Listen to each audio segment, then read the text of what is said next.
Eh bien voilà, bonjour. Mesdames et messieurs, comme vous le savez, tout le plaisir est nôtre de vous savoir très nombreux devant votre petit écran, attendant avec impatience et patience ce nouveau numéro d'homéostasie. Et il est tout à fait homéostasique. On vous avertit déjà, parce que lorsque l'apôtre Rollin arrive sur ce plateau, Rollin et Yoka dit « Jean, on parle de l'Église, sinon de la restauration de l'Église. » Et là-dedans, homéostasie, la spiritualité de profondeur, on ne connaît absolument rien.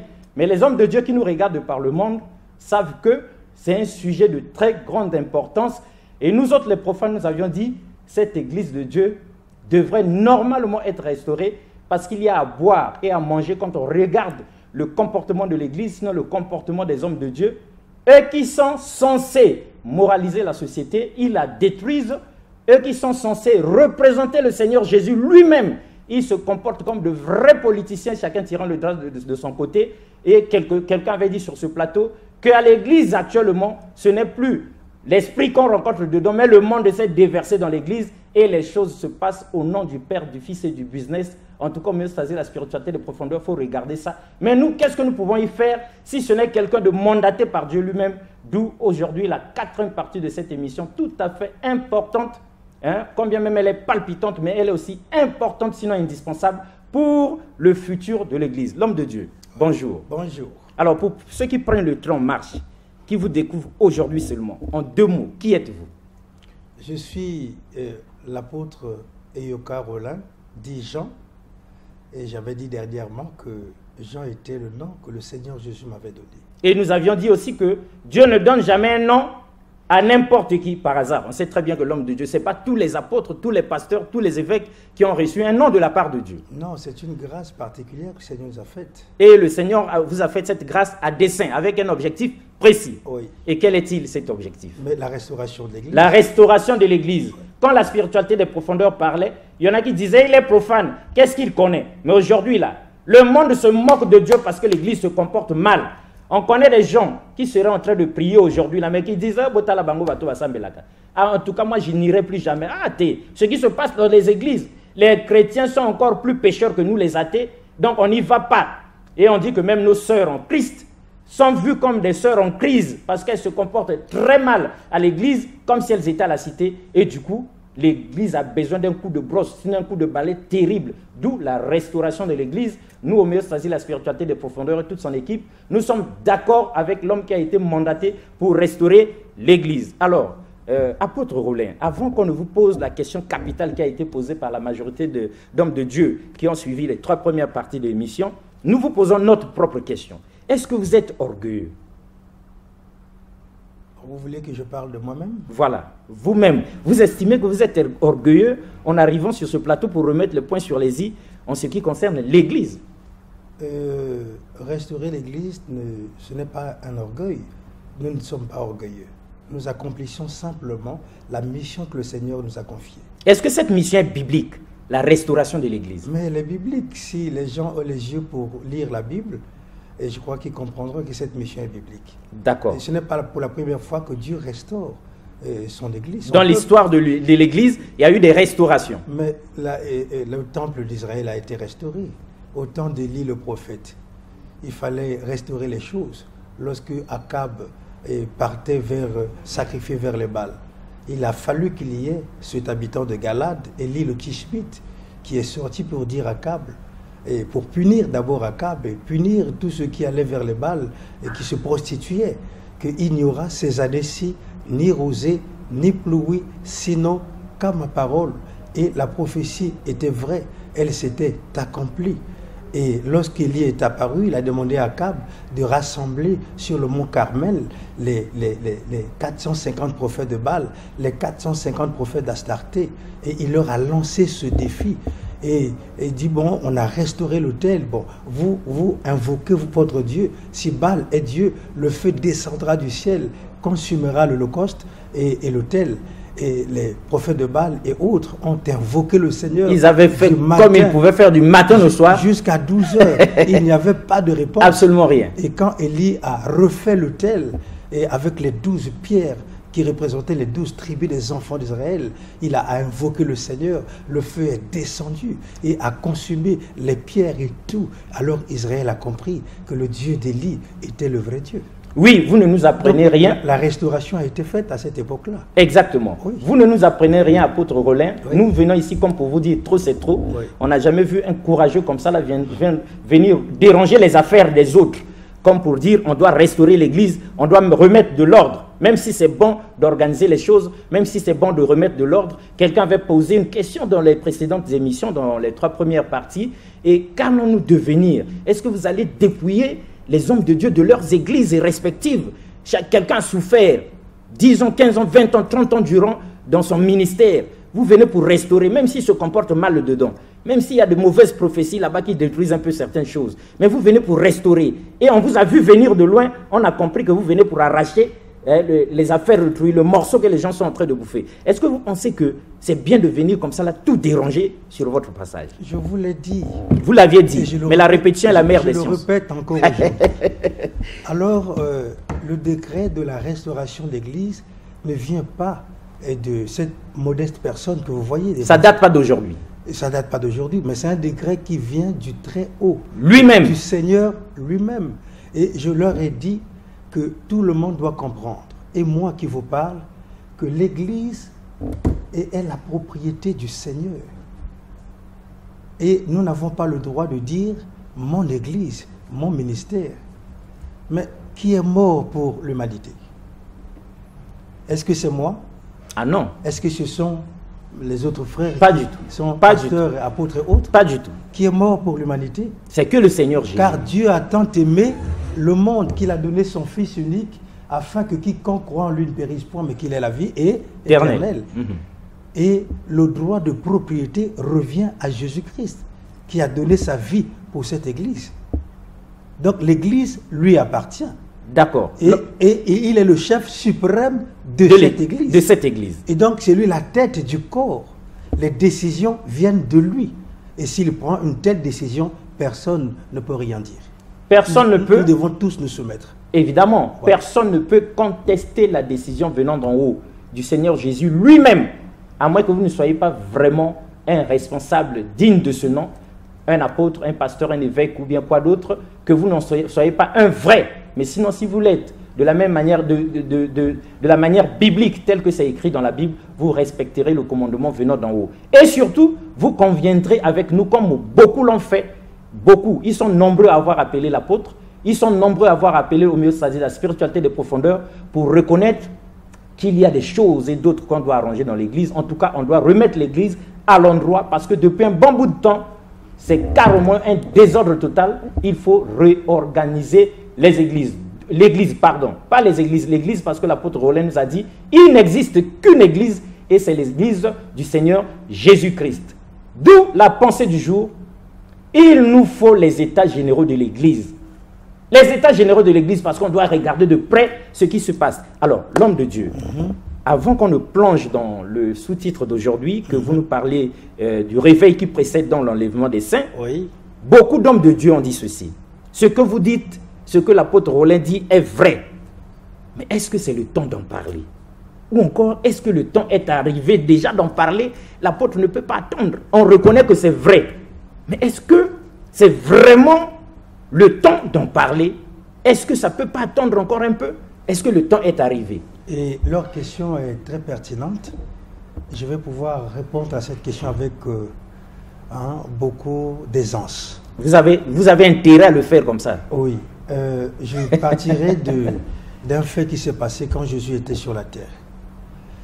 La Bible dit dans Matthieu 16, à partir du verset 1 jusqu'au verset 4, que les pharisiens et les sadducéens abordèrent Jésus-Christ. Ils lui demandèrent de leur faire voir un miracle qui viendrait du ciel. Et qu'est-ce que le Seigneur leur a dit? Le Seigneur leur a répondu en disant ceci. Il dit, le soir vous dites, et il fera beau, car le ciel est rouge. Et le matin, vous dites, aujourd'hui, il y aura de l'orage, car le ciel est d'un rouge sombre. Vous savez discerner l'aspect du ciel, et vous êtes incapable de discerner les signes des temps. Une génération méchante et adultère. demande un miracle. Il ne vous sera donné de miracle que celui de Jonas. Alors, ces gens viennent à Jésus demander un miracle. Pour celui qui avait le discernement, mais nombreux étaient les miracles. Jésus a accompli beaucoup de miracles.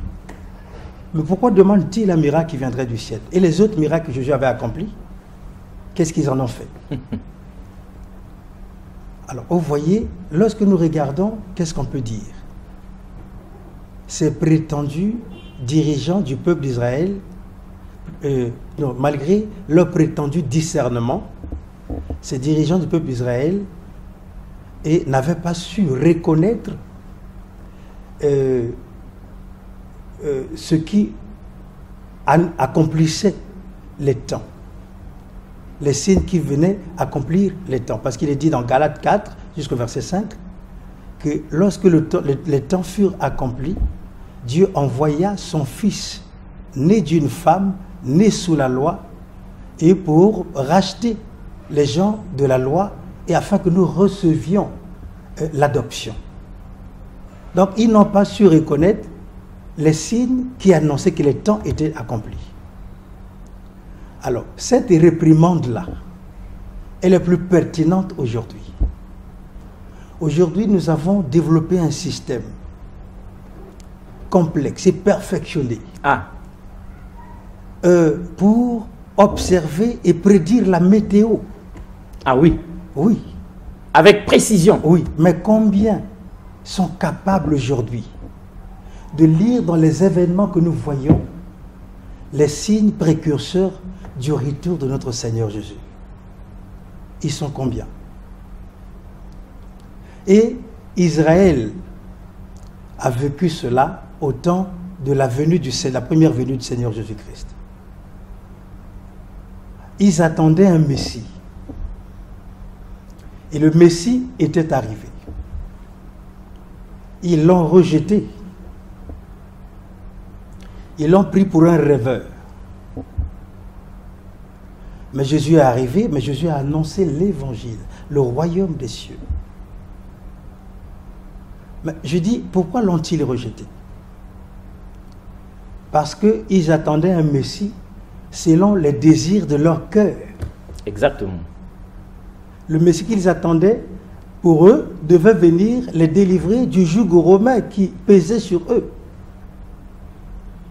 Or, Jésus ne venait pas pour ça, mais pour annoncer un royaume spirituel. C'est pour cette raison qu'ils ont préféré Barabbas à Jésus.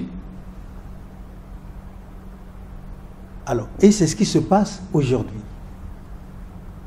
Nombreux sont ceux qui attendent un réveil selon les désirs de leur cœur. Un réveil qui leur apporterait la richesse, l'opulence, la gloire. Ils attendent de ce réveil des retombées matérielles et financières.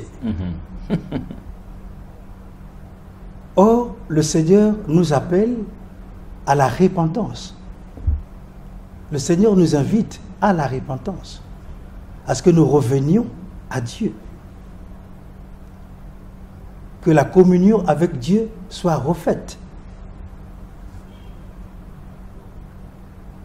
Alors, lorsque les serviteurs de Dieu sont incapables de discerner la visitation, les temps de la visitation de Dieu, alors ces serviteurs-là courent un risque.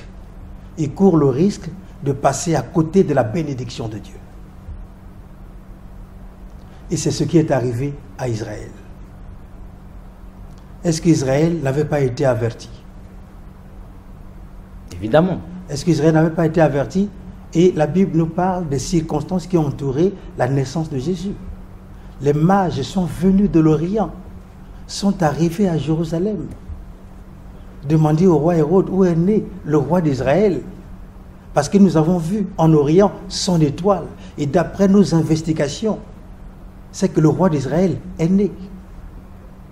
Hérode a fait venir dans son palais les scribes et tous ces gens-là qui connaissaient les prophéties.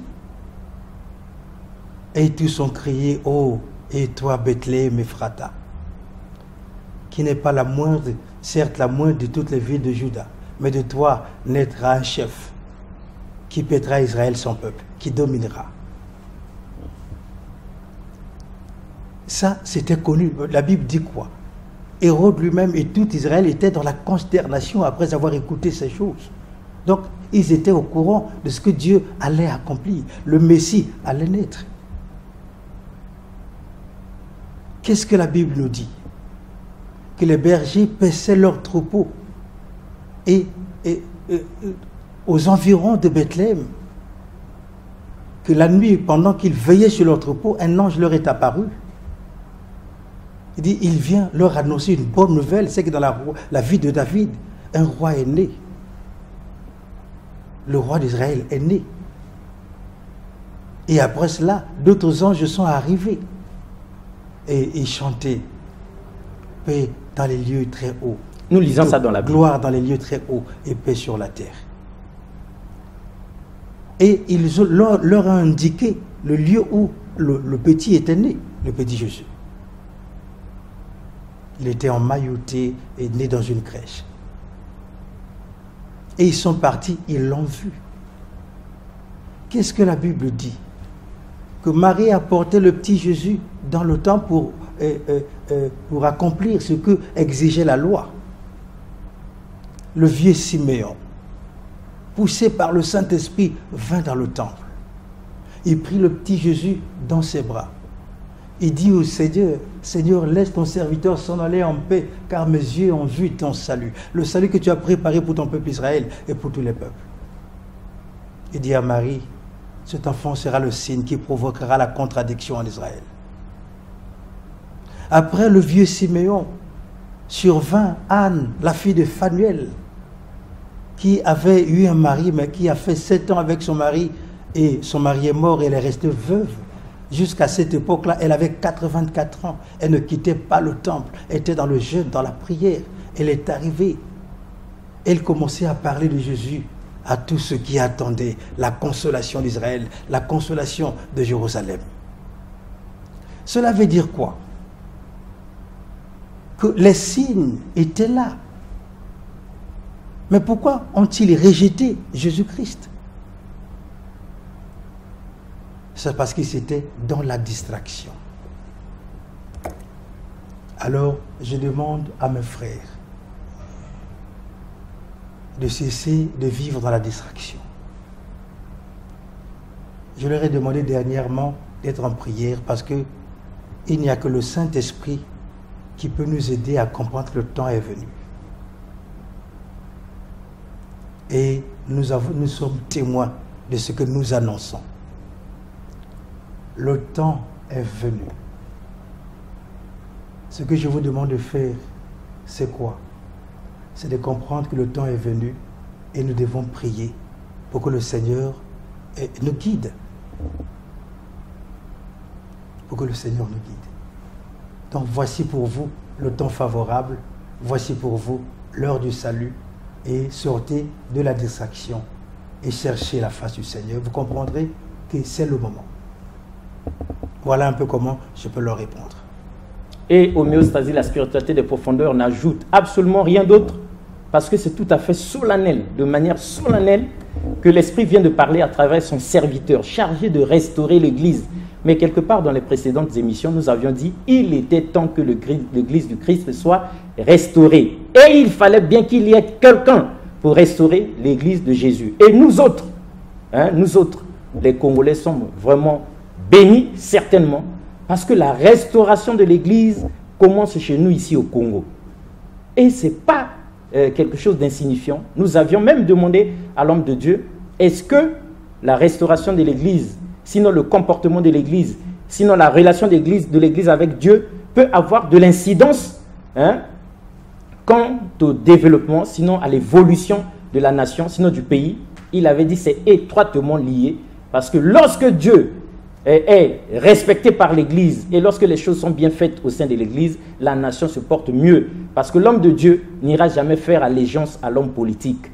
L'homme de Dieu sera son conseiller, son œil, son visionnaire, comme pour annoncer ce que Dieu dit. Mais l'homme de Dieu ne fera jamais, ne jouera jamais au mendiant comme pour aller parler de Dieu sans que ce soit de la part de Dieu. C'est ça qui énerve même les hommes politiques parce que vous êtes nombreux à aller là-bas, à inventer des messages que Jésus n'a même pas dit. Vous arrivez seulement, oui, voilà ce que Dieu a dit. Et quand ça ne se passe pas, l'homme politique se fâche, évidemment, il ne reçoit plus. Même les hommes de Dieu les plus sincères ne sont plus jamais reçus. On leur a fermé la porte au nez parce que ceux qui ont précédé sont venus dire de n'importe quoi. En tout cas, lorsque l'Église se porte bien, tout marche. Alors, c'était donc comme pour faire un résumé de ce qu'on a déjà dit dans les 3 premières parties, comme pour planter le décor pour ceux qui avaient raté le train et qui le prennent en marche, pour connaître que ce n'est pas de l'orgueil qui anime l'apôtre qui est sur ce plateau. Ça fait 15 ans que nous sommes dans l'homéostasie, la spiritualité des profondeurs. D'ailleurs, le 15e anniversaire se profile à l'horizon là. Ça fait 15 ans et vous êtes nombreux à dire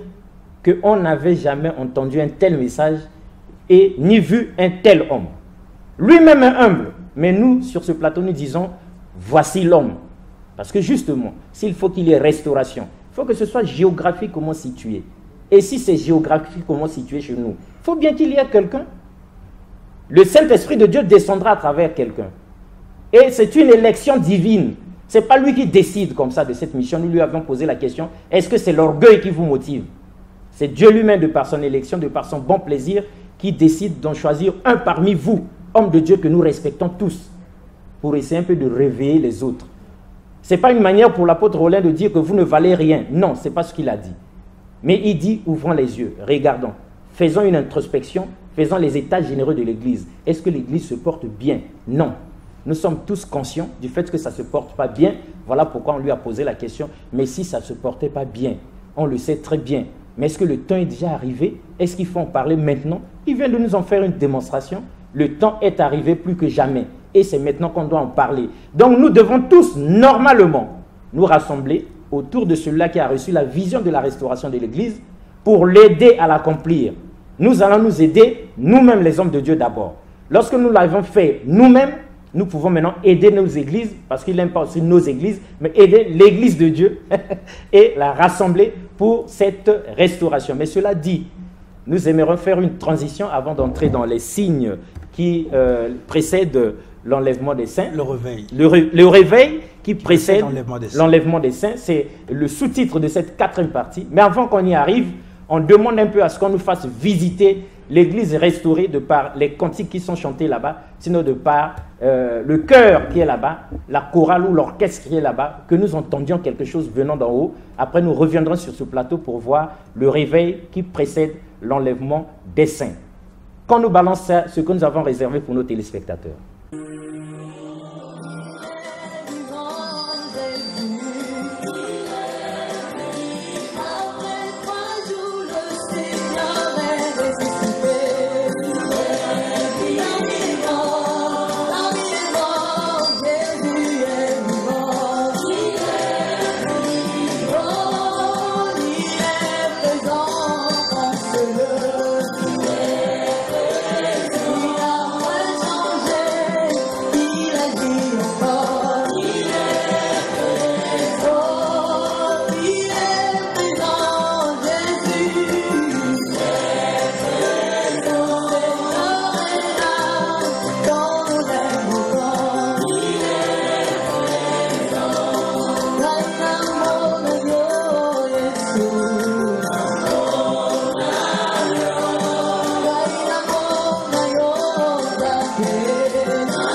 Et bien voilà, homéostasie, la spiritualité des profondeurs, le voyage guidé dans les mystères de l'esprit et surtout le choc des convictions duquel jaillit la vérité. On croit qu'aujourd'hui, nos convictions sont très chocs pour que nous découvrions la vérité. L'homme de Dieu sur ce plateau ne prétend pas être le détenteur ni avoir le monopole de la vérité biblique, mais il regarde la Bible et aimerait bien que nous la regardions tous ensemble, sans préjugés, sans arrière-pensée, que l'Esprit de Dieu nous guide pour que l'Église soit parfaitement restaurée. Alors l'homme de Dieu, nous sommes aujourd'hui, le temps qui nous reste, dans le sous-thème propre à cette 4e partie, donc le réveil qui précède l'enlèvement des saints. C'est déjà quoi cette histoire encore? Vous arrivez toujours avec des problèmes compliqués. Bon, ce n'est pas compliqué, parce que la restauration ne peut pas se faire efficacement sans un élan de réveil. Je vais d'abord commencer à restituer les faits. Bon, ceux qui ne nous ont pas écoutés dernièrement, on va essayer de commencer. Ça va leur permettre de comprendre, de cerner la problématique. Oui. Donc Dieu, dans son amour infini, s'est souvenu de la prophétie concernant la destinée de l'Église. L'Église de Christ qui est sur la terre. À savoir que l'Église est appelée au rendez-vous de l'enlèvement. Et je voudrais là dire quoi? Nous sommes donc ici à la dernière heure. Nous avançons inexorablement vers la clôture de l'ère de l'Église de Christ sur la terre. On peut même dire que le compte à rebours a déjà commencé. Les dés sont lancés. Donc, nous allons là vers la fin. La parenthèse qui avait été ouverte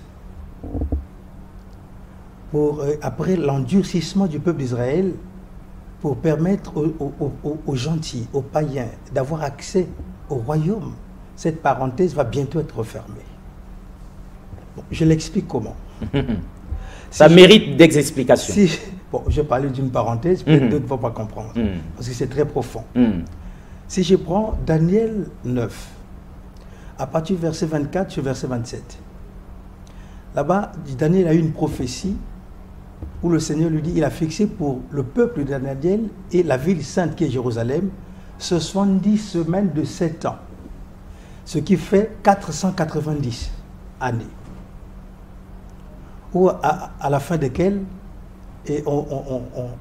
on arriverait à l'expiation de l'iniquité, on mettra fin au péché, et on amènerait la justice éternelle, et on scellerait la vision et le prophète, et on oindrait le Saint des Saints. Et il y avait un Messie qui allait venir. Et la 69e semaine correspond à la mort du Messie. Et ce Messie, nous le connaissons tous, c'est Jésus. C'est Jésus. Donc il reste à Israël une seule semaine de 7 ans pour que Dieu revienne en Israël et restaurer Israël. Mais les Juifs ont rejeté le Messie. Et Dieu a retardé les choses, il a ouvert une parenthèse. Et l'Église est donc une parenthèse. L'Église est une parenthèse où Dieu devait chercher parmi les nations un peuple qui porterait son nom. Et ce peuple, c'est l'Église.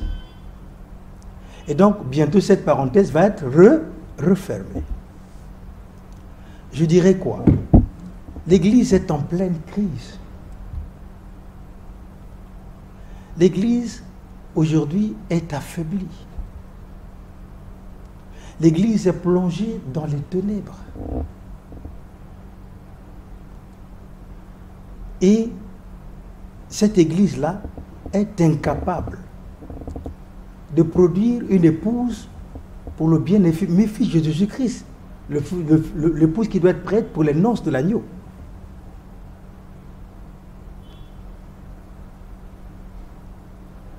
D'où la nécessité pour le Seigneur de rebâtir, de reconstruire une œuvre nouvelle.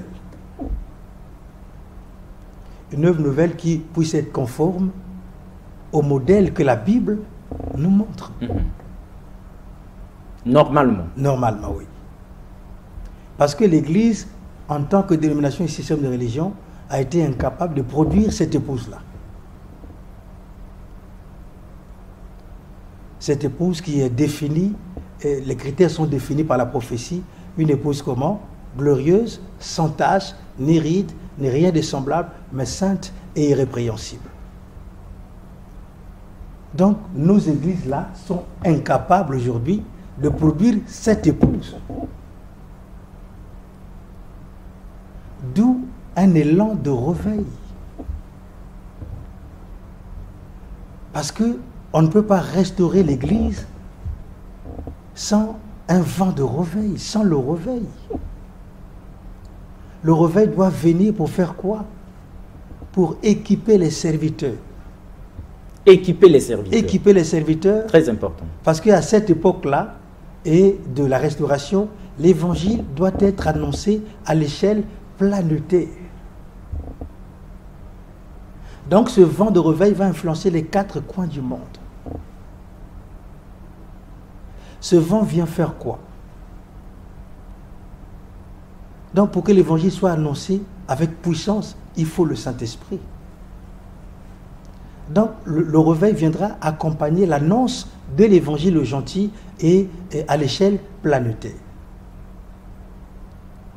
Le vent de réveil va permettre quoi? Le rassemblement des saints pour constituer cette épouse-là. Le vent de réveil viendra faire quoi? Préparer cette épouse en vue de sa rencontre avec l'époux divin qui est le Christ. Ils connaissent la prophétie. Réjouissons-nous et soyons dans l'allégresse car les noces d'agneau sont venues et son épouse s'est préparée. Donc le réveil vient pour accompagner la préparation de cette épouse. Parce qu'elle ne peut pas aller à la rencontre de l'époux, tout ça, tout ça sans aucune préparation. Mais ça ne marche pas comme ça. Quelle est cette femme-là? Impossible. Et qui se prépare le jour de son mariage, c'est le jour le plus grand, le plus magnifique, le plus beau. Là où elle est vraiment tout à fait femme, avec tout ce qu'il faut pour être présentable et bien présentable. Mais pour être présentable, il faut au préalable la préparation. Énormément. Voilà. Donc l'Église, l'heure est venue pour que l'Église se prépare. Voilà pourquoi il y a ce vent de réveil. Alors, qu'est-ce que je pourrais dire à nos frères? Je leur dirais que le moment est venu. Le moment est venu pour que nous écoutions ce message. C'est ici la voix qui crie au milieu de la nuit. La voix qui crie au milieu de la confusion. Et la voix qui dit, voici l'époux. Il arrive. Allons à sa rencontre. C'est pour nous le temps d'abandonner nos idoles. C'est le temps de sortir, d'abandonner nos mauvaises voies. Nos voies, parce qu'elles se sont révélées mauvaises. C'est le temps d'abandonner nos synagogues. Ah. Oui. C'est le temps d'aller à Christ et en portant son opprobre. Je vais vous raconter une chose dans la Bible. On vous écoute avec attention. Dans Hébreux 13, à partir du verset 11 jusqu'au verset 14 ou 13 comme ça. Là. Et on nous dit les corps des animaux dont le sang devait être porté dans le sanctuaire par le souverain sacrificateur. Ces corps-là étaient brûlés, portés là-bas pour le péché, bien sûr. Donc le sang qui était porté dans le sanctuaire pour le péché, ces corps-là étaient brûlés hors du camp. Il dit, c'est pour cette raison que Jésus-Christ, pour sanctifier son peuple, le peuple, est mort hors de la porte. Sortant donc du camp pour aller à Christ en portant son opprobre. Sortons donc du camp. Oui, pour aller à Christ en portant son opprobre. Parce que nous n'avons pas ici-bas une cité permanente. Nous cherchons celle qui est à venir. Ça, c'est écrit là-bas. Mais lorsqu'on regarde ce passage, ça veut dire quoi? Le camp ici représente quoi? Le camp ici représente le judaïsme. Le camp ici représente Jérusalem. Jérusalem qui était le symbole de la fidélité à Dieu. Il y avait deux fils symboles à l'époque. Il y avait Jérusalem, le symbole de la fidélité à Dieu. Il y avait Babylone, la ville prostituée, la ville des idoles. Alors, qu'est-ce qu'on veut nous dire? Ça veut dire que Dieu n'était plus dans Jérusalem. Dieu n'était plus dans le judaïsme. Voilà pourquoi Jésus-Christ est mort hors de la porte. Les gens devaient sortir pour aller à qui? À Christ. À Christ. Donc, pour que la communion soit refaite avec Dieu, il fallait sortir du judaïsme pour aller à Christ. Mais c'est ce que nous avons vécu. Et les pharisiens, les docteurs de la loi, et après quelque temps, ont commencé à comprendre et commencé à croire à la foi chrétienne. Dieu n'est plus aujourd'hui dans les dénominations et les systèmes de religion.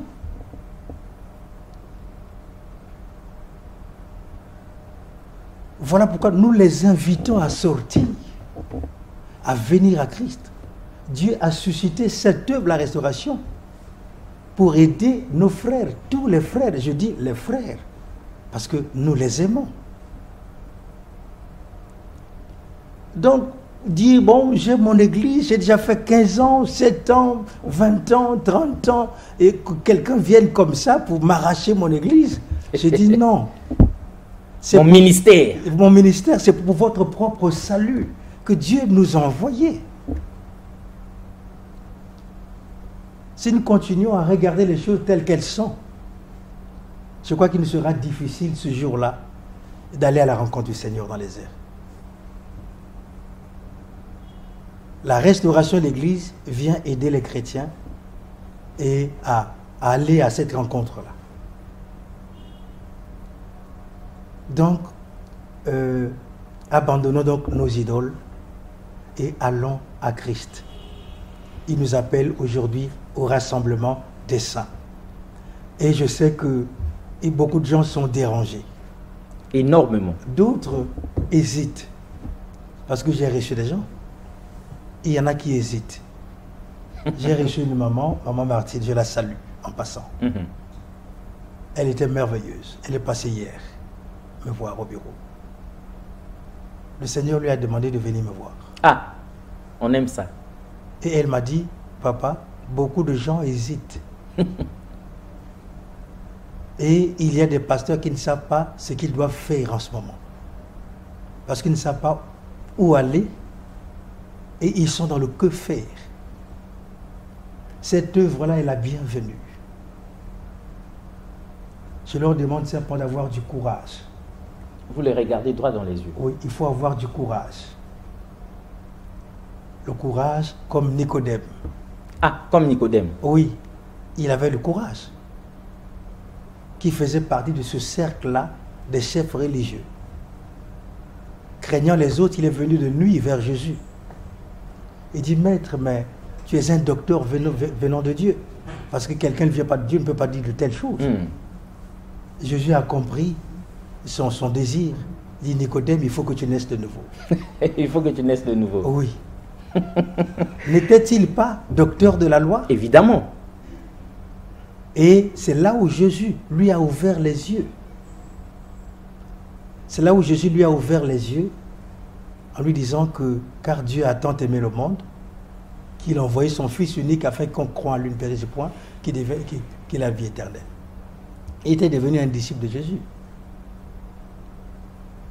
Donc, la volonté de Dieu de tout temps, à travers l'Église, est de faire des victimes pour Dieu. Des victimes pour Dieu. Des victimes pour Dieu.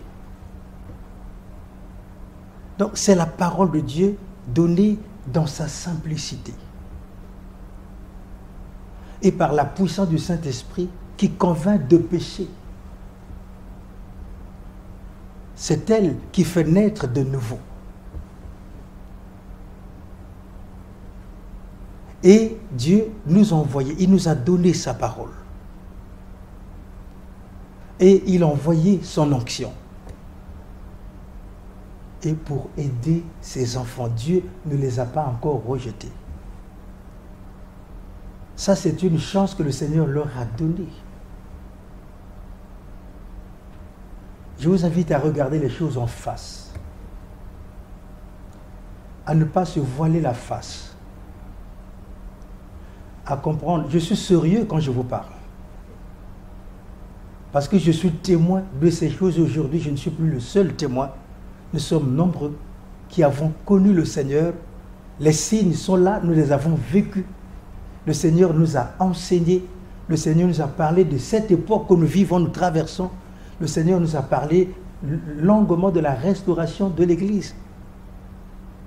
Vous savez, un jour, il a dit qu'après avoir fait route avec mes serviteurs, je me suis rendu compte nombreux, les cœurs de plusieurs se sont détournés de moi.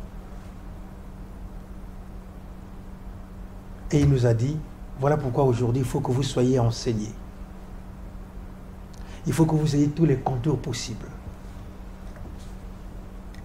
Pour qu'il n'y ait personne qui vienne pour vous distraire. Ou vous éloigner de moi. Et donc, il a pris du temps pour nous enseigner. Vous nous l'aviez dit. Imaginez, de 1994, c'est en 2017 seulement que le Seigneur me demande de parler de ces choses au Brazzavillois. Vous pensez que c'est facile pour un homme de Dieu de venir comme ça et de dire ce que je suis en train de dire s'il n'a pas entendu Dieu?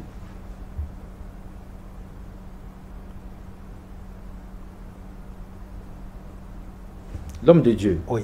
On aimerait que vous continuiez, mais ceux qui nous suivent, qui sont suspendus à vos lèvres, qui savent que vous dites la vérité là, Oui. ils savent aussi, et vous le savez mieux que nous autres les fidèles, nous sommes un peu innocents, frères et sœurs, parce que nous sommes derrière les hommes de Dieu que vous êtes. Oui. Tant que l'ordre n'est pas donné par notre pasteur, notre évangéliste, notre apôtre, tant que l'ordre n'est pas donné de changer de direction, de revenir à quelque évangile que ce soit, nous autres les fidèles, nous pensons que ce qu'on nous enseigne, c'est ça qui est la vérité. C'est ça qui est l'Église. C'est ça qui est même la restauration de l'Église. Nous pensions depuis toujours que nous sommes dans le vrai. C'est vous qui arrivez comme pour faire une relecture de la Bible. Comme pour nous ouvrir les yeux. Pour que nous comprenions. Oui. Mais nous autres, les fidèles, les simples fidèles, nous pensons que votre message devrait s'adresser en premier aux hommes de Dieu, aux guides, aux bergers, aux apôtres, aux évêques et autres. N'est-ce pas que c'est par là que vous devez commencer? Comme ça, nous n'attendrons qu'un mot d'ordre venant d'eux lorsqu'ils auront compris. Et c'est là le vrai piège. Ah! C'est ça là le piège. Ah bon? Oui. Le piège, pourquoi? Alors, si un homme de Dieu, celui qui vous conduit, lui-même est maintenant dans le faux, il s'est égaré, vous n'allez pas vous égarer avec lui? Évidemment. Est-ce que c'est bon de s'égarer avec l'homme? Ah non, c'est mauvais. Voilà. C'est pas bon du tout. Donc, le chrétien, et d'abord, il y a une chose que je voudrais dire, c'est qu'un chrétien doit être capable, par la connaissance des passages prophétiques de la parole de Dieu, par une compréhension spirituelle de l'actualité, il doit être capable de pouvoir discerner les signes des temps. Un chrétien. Un chrétien. Le chrétien ne s'accroche pas seulement au pasteur. Comme nous le faisons. Comme vous le dites. Je ne sais pas si c'est ce qui se passe. C'est ce que nous faisons dans les églises. Le chrétien doit avoir une communion personnelle avec son Seigneur. Parce que le Seigneur, c'est le chef suprême de l'Église. Celui qui conduit l'Église sur le plan spirituel, ce n'est pas le pasteur, c'est le Saint-Esprit. Et qu'est-ce que Jésus a dit? Je ne vous laisserai pas orphelins. Je vous enverrai le Consolateur. L'Esprit de vérité qui vous conduira dans toute la vérité. C'est vrai, il y a la parole de Dieu, mais il y a aussi le Saint-Esprit qui nous guide.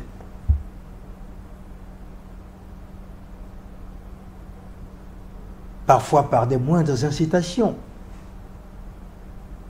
Je vous donne mon cas personnel. Ah, J'étais accroché à mes pasteurs. Je les aimais. Si quelqu'un me dit que je ne les aimais pas, jusqu'aujourd'hui je les aime. S'ils m'entendent, je vous ai toujours aimé.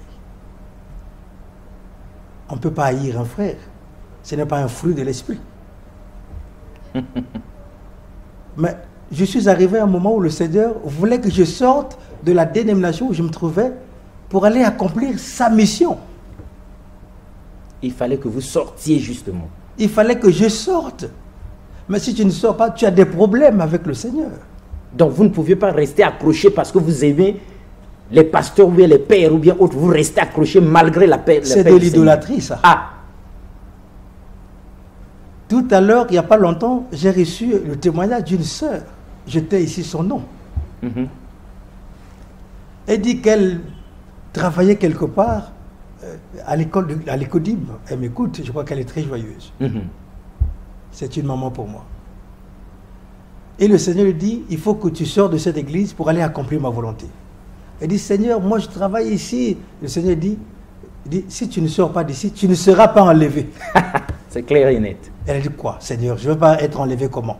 Je travaille pour toi depuis 25 ans. Depuis 25 ans, j'avais un grand travail. Le Seigneur dit, ce travail que tu fais n'est pas le mien. N'est pas le mien.